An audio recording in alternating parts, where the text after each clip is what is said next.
Hello everyone, welcome to the video. So today I will be explaining about my project NRP NetworkReadyPython, which will help you to run Python code in a distributed manner. So this is just a demo.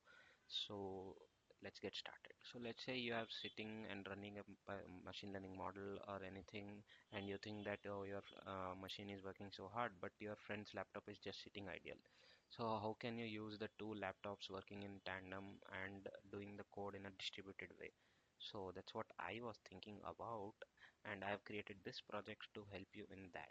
So let's say you here I have my friend's three laptops. So that will be represented by these three servers here running on different ports in my PC. What you can do is like create a network and keep the laptops in that network, and you can just mention it here. So what my compiler wants is a txt file in which you write the Python code. So using this tokens, you mention the host where the code will be executed in a distributed way. This path mentions the requirements.txt file. So this requirement.txt file will send all the packages to the executors will and keep the track of the packages. So that's the path here, and as you can see I've commented this path using this hash, which is in a same Python way. So all the code here is in a Python syntax other than some special tokens which you need to do and write extra.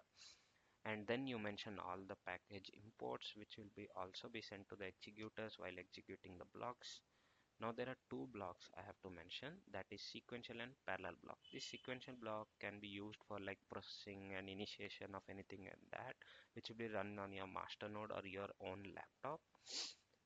So as you can see the code here, I am initializing a very big array, and the task is to multiply this big array multiple times with an integer. So that's a task, very simple task. So there are two types of special variables in my NRP framework, that is question mark variables and dollar variables. I have to name them. Yet the question mark variables are the like the variables which will be copied, not distributed, so which will be copied to the executors, and distributed variables will be, as the name suggests, distributed across. So let's say I have 300 data points, then these 300 data points will be distributed evenly across these three hosts, that is 100, 100 and 100. So I am telling to the compiler, take this array, distribute it to the three hosts equally. So this equally are there can be multiple strategies involved, but for now it is equal distribution.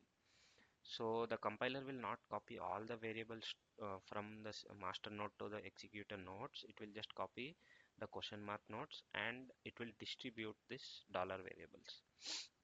Next thing is the parallel block. So this parallel block will run on the executors. As you can see, this parallel block is written in a normal fashion in a Pythonic way. You don't need to do the distribution or anything.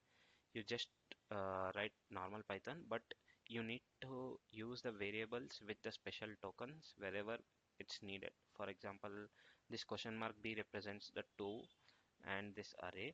So this will run in a distributed manner in all the executors.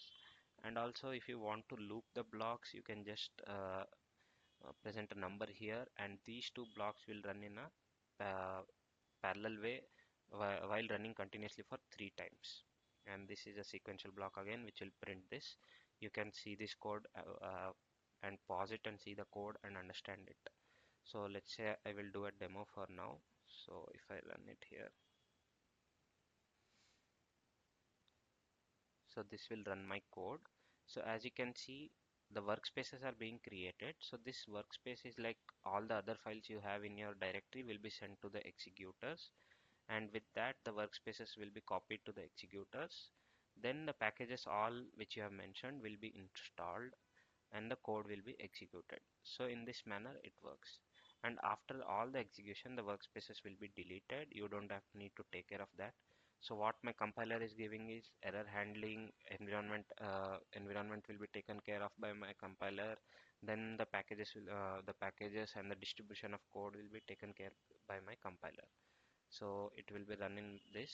So as you can see, it is being run here in this way, and then the things will be deleted. For that I have mentioned some two environment variables, that is delete And what rerun does is it uses the workspaces which are already present in the code.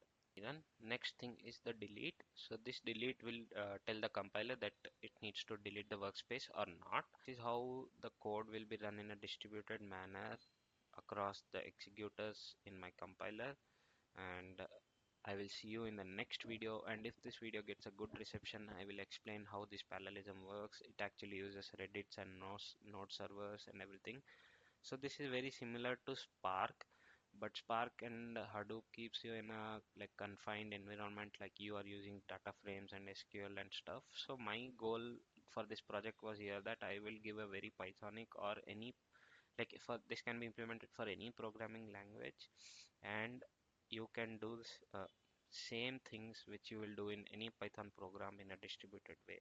So that is it. You can visit the GitHub as mentioned already, and any suggestions could be given by you. I am open for the suggestions, and you can also contribute to these projects. So thank you everyone. See you in the next video.